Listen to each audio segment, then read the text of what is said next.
Assalamualaikum warahmatullahi wabarakatuh. Kami dari kelompok 2 akan mempresentasikan hasil diskusi kami. Terlebih dahulu, saya akan memperkenalkan nama anggota kelompok saya. Saya sebagai moderator, Dini Octavia sebagai pembaca, Suci Ramadhani sebagai pembaca, Marisa sebagai pembaca, dan Serli Delvina sebagai pembaca. Baiklah, kami akan mempresentasikan hasil diskusi kami yang berjudul Dimensi Perilaku Wirausaha yang dibacakan oleh Dini Octavia. Seseorang yang berperilaku sebagai wirausaha bisa diidentifikasi melalui cara berpikir dari individu itu sendiri. Terdapat 4 cara bagaimana seseorang wirausaha berpikir, yaitu sebagai berikut. Bricolage. Bricolage adalah proses pembuatan sesuatu yang baru dari bahan-bahan resort yang tersedia. Terkadang, wirausahawan tidak memiliki modal yang cukup, tetapi seorang wirausahawan akan mencari bagaimana cara untuk mendapatkan modal tersebut. Bricolage adalah wirausaha yang berarti menciptakan dengan mengkombinasikan modal yang ada menjadi sebuah peluang dari proses menghasilkan. Menurut konsep Richa, kekuatan saya adalah pada bricolage, yaitu pembuatan sesuatu dari material yang beragam dan yang tersedia. Dalam dunia psikologi juga ada dikenal dengan psychological bricolage, yaitu proses mental yang dikembangkan oleh individu untuk memperoleh solusi baru dari pengetahuan sebelumnya yang tidak berkaitan. Teori bricolage difokuskan bagaimana wirausahaan muncul di daerah yang tertekan ekonominya dan minim sumber daya. Bricolage mencapai tujuan mereka dengan sedikit atau tampak tidak memiliki sumber daya yang sama sekali. Ini adalah pendekatan yang berguna untuk organisasi atau organisasi baru dalam industri baru. Becker dan Nelson 2005. Bricolage adalah konsep yang berharga untuk memahami kewirausahaan sosial. Kelas saya Suci Ramadhani dengan BP 19120033 akan menjelaskan poin yang kedua, yaitu effectuation. Effectuation adalah seperangkat prinsip-prinsip pengambilan keputusan yang dilakukan oleh pengusaha dalam menghadapi situasi tidak pasti. Dapat juga didefinisikan bahwa effectuation yaitu berpikir secara rasional dan kritis untuk mendapatkan peluang usaha. Menurut Profesor Sarah Saraswati, pengusaha harus memiliki pola pikir effectuation, karena pada umumnya orang-orang berpikir kasual, yaitu menetapkan hasil yang diinginkan dan berfokus pada hasil tersebut.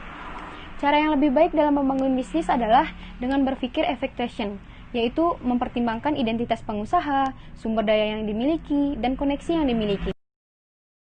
Sebuah logika yang dapat digunakan baik pengusaha pemula maupun yang sudah berpengalaman dalam tahap memulai bisnis yang sangat sulit diprediksi untuk mengurangi kegagalan seorang pengusaha tersebut.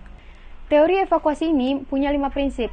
Salah satu prinsip yang paling utama adalah apa yang kita punya, karena seorang pengusaha berangkat dari apa yang dia miliki, siapa dia, dan apa yang bisa dia lakukan. Profesor Sarah Saraswati mengatakan bahwa pengusaha yang sukses itu adalah pengusaha yang melakukan usahanya dengan sistem affordable loss. Artinya, dia tahu apa yang dia lakukan atau dia keluarkan, baik itu modal, tenaga, pikiran, itu dia siap menanggung kerugiannya. Think structurally, yaitu membentuk kepercayaan dibutuhkan adanya mental kreatif, dan mental kreatif diperoleh dari pengetahuan. Dalam wirausahaan, contoh dari mental kreatif adalah mengenalkan teknologi baru pada pasar yang sudah ada untuk membuat konsumen puas, menghubungkan produk baru atau jasa baru, model bisnis baru atau teknologi baru, dan target pasar dapat dilakukan dengan mengidentifikasi kesamaan superficial dan struktural antar pasar dan teknologi. Sedangkan kesamaan struktural terjadi ketika mekanisme yang mendasari teknologi menyerupai atau mencocokkan mekanisme pasar. Teori struktural ini memiliki asumsi utama yaitu melihat masyarakat sebagai sebuah sistem yang di dalamnya terdapat subsistem. Teori ini mengambil analogi masyarakat sebagai sebuah sistem organik atau makhluk hidup. Makhluk hidup merupakan sebuah sistem biologis yang terdiri atas sub-subsistem. Di dalamnya, bagian-bagian yang saling membutuhkan dan ketergantungan. Pemikiran struktural fungsional sangatlah dipengaruhi oleh pemikiran biologis, yaitu menganggap masyarakat sebagai organisme biologis, yaitu terdiri dari organ-organ yang saling ketergantungan. Anda WP 19-12-0076 akan membacakan poin keempat, yaitu cognitive adaptability atau adaptasi kognitif. Istilah kognitif berasal dari kata cognition, artinya adalah pengertian atau mengerti. Istilah kognitif ini menjadi populasi sebagai salah satu wilayah psikologi manusia atau satu konsep umum yang mencakup semua bentuk pengenalan yang meliputi setiap perilaku mental yang berhubungan dengan masalah pemahaman, memperhatikan, memberikan, menyangka, pertimbangan, pengolahan informasi, pemecahan masalah, membayangkan, memperkirakan, berpikir, dan keyakinan. Kemampuan ini juga dapat dilihat pada seberapa fokus terhadap sensitivitas dan mengidentifikasi situasi yang berubah. Kesadaran metakognitif adalah kemampuan untuk memahami dan mengontrol cara berpikir dan kemampuan pembelajaran. Orang yang memiliki kemampuan beradaptasi secara kognitif mampu merefleksikan diri, berpikir secara strategis, dan membuat rencana. Jadi, cognitive adaptability yaitu sejauh mana wirausahawan dinamis, fleksibel, selektif, mengatur, dan terlibat dalam proses menghasilkan berbagai kerangka keputusan yang berfokus pada penginderaan, pemrosesan, serta melakukan implementasi.